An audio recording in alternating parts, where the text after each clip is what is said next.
Good morning mga ka-faith. Welcome back to my channel. Bagong umaga, bagong vlog, bagong pag-asa, bagong blessing. Kasi every gising is a blessing. Ayan, maaga po akong nagising or magluto kasi ang oras po natin ay 7:20. Ayan, nakikita nyo meron po tayo dyan, mga gatas at saka yung coconut milk. Meron din tayong cheese at saka mais. Dahil ngayon po ay magluluto po tayo ng panghimagas, maha blanca. Kaya tara na mga ka-faith, samahan niyo po ako sa ating pagluluto ng ating minatamis na maha blanca.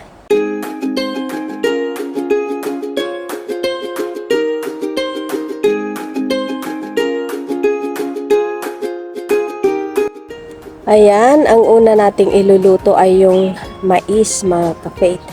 Ayan, yung mais, hindi yung sweet corn ang ginamit ko, kundi yung puti na may purple, yung malagkit mga ka-faith. Kasi masarap po yan. Kaya yan ang una nating iluluto. Ayan, lalagyan lang natin ng konting tubig para maluto siya. Pag naluto siya, isunod natin ang coconut milk at mga gatas. Kaya keep on watching mga ka-faith.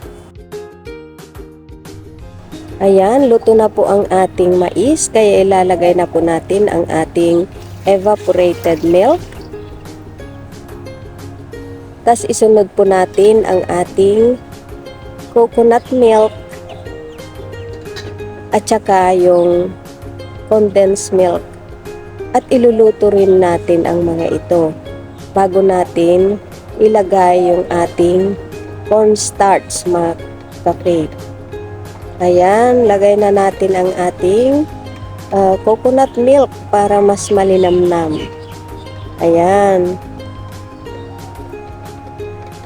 Halu-haluin lang po natin ito para sa ganun ay hindi po masunog ang ating mga ingredients. At take note mga ka-faith, mahina lang yung apoy kapag naglalagay po tayo ng mga ingredients para sa ganun ay hindi po masunog. Kasi hindi po natin mahalo. Ayan, mahina lang. After natin mailagay, saka natin medyo lakasan yung apoy.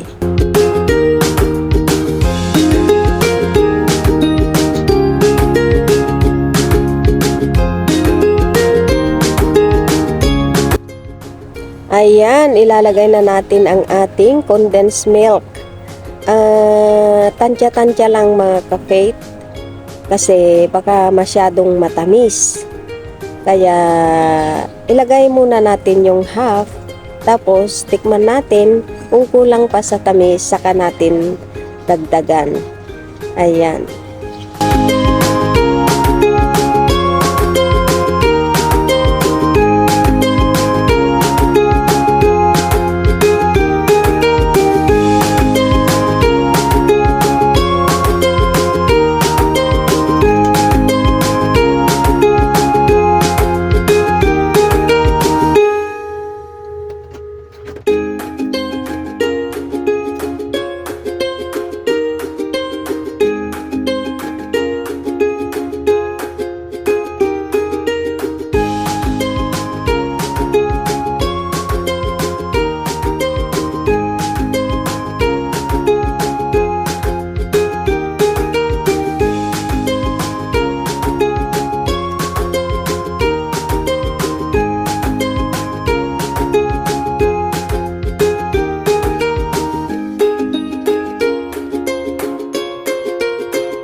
Ayan, luto na po ang ating ingredients. Ayan, konti lang po yung tinunaw kong cornstarch mga ka-faith. So, bago natin ilagay, dapat mahinang-mahina muna ang ating apoy. Ayan, tapos i-control lang po natin. Huwag na, dahan-dahan lang po natin ilagay yung cornstarch. Baka po masyadong marami, matigas na kung masyadong marami yung cornstarch. Kaya kunti-kunti lang po ang ating paglalagay. Ayan, tapos halu-haluin. Ayan, ganyan lang po. Madali lang pong gumawa.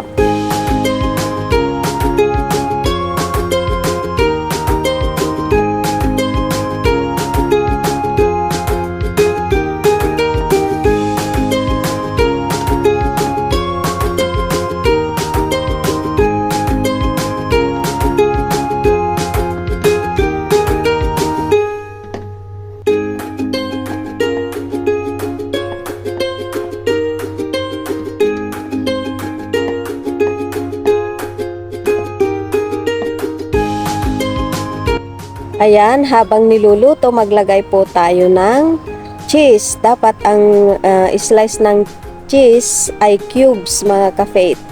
Pero nagadgad ko na lahat, okay din yan. Yung cubes kasi para mayroon kang mangunguyang cheese kapag kinakain mo yan. Pero okay lang yan mga ka-faith. Pwedeng-pwede rin yan.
Naluto na po yan mga ka-faith, kaya i-off na po natin ang ating apoy at ilalagay na natin sa container. Ayan.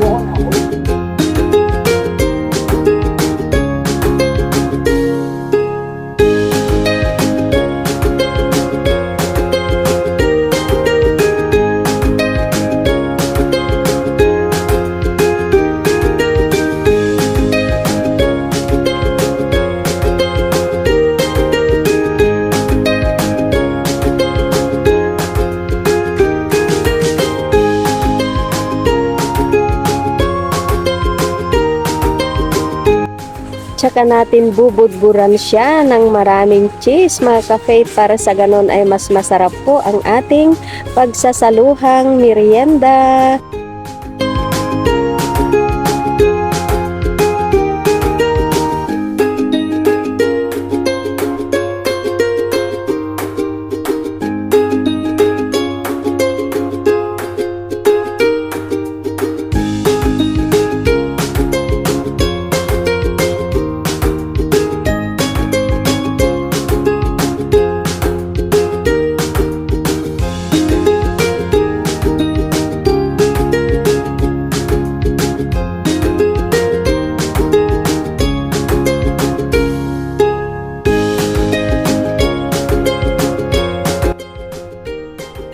Then, so ayan na po mga ka-faith ang ating ginawang maha blanca. Ayan, nakagawa po tayo ng 2 container. Kaya halina po kayo at atin pong pagsaluhan ang ating ginawang merienda na maha blanca.